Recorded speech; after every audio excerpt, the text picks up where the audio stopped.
ఈ రోజు పద్మభూషణ్ మెగాస్టార్ చిరంజీవి గారి 71వ జన్మదినం పురస్కరించుకొని మెగా యూత్ ఫోర్స్ మరియు మెగాస్టార్ చిరంజీవి ఫ్యాన్స్ అసోసియేషన్ గౌరవాధ్యక్షుడు మండి సుధా గారి ఆధ్వర్యంలో ప్రతి సంవత్సరము చిరంజీవి పుట్టినరోజు వేడుకలు చిత్తూరులో అత్యంత వైభవంగా జరుపుకుంటున్నారు. అభిమాన సమక్షంలో మెగాస్టార్ చిరంజీవి మరియు మెగా యూత్ ఫోర్స్ తరపున సుమారు 26 మందికి పైగా చిత్తూరు గవర్నమెంట్ హాస్పిటల్లో రక్తదానం ఇచ్చారు. దాని తదుపరి ఇప్పుడు బర్త్డే కేక్ కటింగ్ మరియు అన్నదానము నిర్వహించబడతాం. ముఖ్యంగా కారణం ఏమంటే చిరంజీవి గారిని అభిమానులకు నేర్పిన మెయిన్ ఇన్స్పిరేషన్ సమాజ సేవ.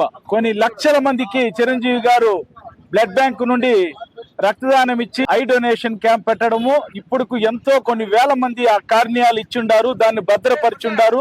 ఎవరికైనా పూర్తిగా చూపు పోయిన వరకు చిరంజీవి ఐ డొనేషన్ నుండి ఆ కార్నియా తీసి వాళ్ళకు చూపును ప్రసాదిస్తున్నారు. ఆయనకి పద్మవిభూషణే కాకుండా భారతరత్న అవార్డు ఇవ్వాలని మేమందరూ మనస్ఫూర్తిగా కోరుకుంటున్నాం. పద్మభూషణ్ చిరంజీవి గారి 71వ జన్మదినం తరపున చిత్తూరు గవర్నమెంట్ హాస్పిటల్లో 26 మంది బ్లడ్ ఇచ్చారు. అలాగే ఇక్కడ అన్నదానికి రావడం కార్యక్రమం కానీ ప్రతి కార్యక్రమం మేము సుమారు 83 నుంచి చేస్తున్నాము. జై చిరంజీవి, జై హింద్. 1983 నుంచి చిత్తూరు పట్టణంలో చిరంజీవి అభిమాన సంఘం జిల్లా స్థాయిలో ఆరంభించి నేటి వరకు 43 సంవత్సరాలుగా లైవ్ లో బర్త్డే జరుగుతుంది. ఏ సంవత్సరము బ్రేక్ అయింది లేదు. కంటిన్యూ బర్త్డే జరుగుతూనే ఉంది. మెగా అభిమానులుగా మేము ఎన్నో సేవా కార్యక్రమాలు చేసిండాము. రక్తదానాలు, మొక్కలు నాటే కార్యక్రమము, నీవా నది ప్రాంతంలో వరదొచ్చి కొట్టుకొని పోతే దుప్పట్లు పంపిణీ కార్యక్రమం జరిగింది.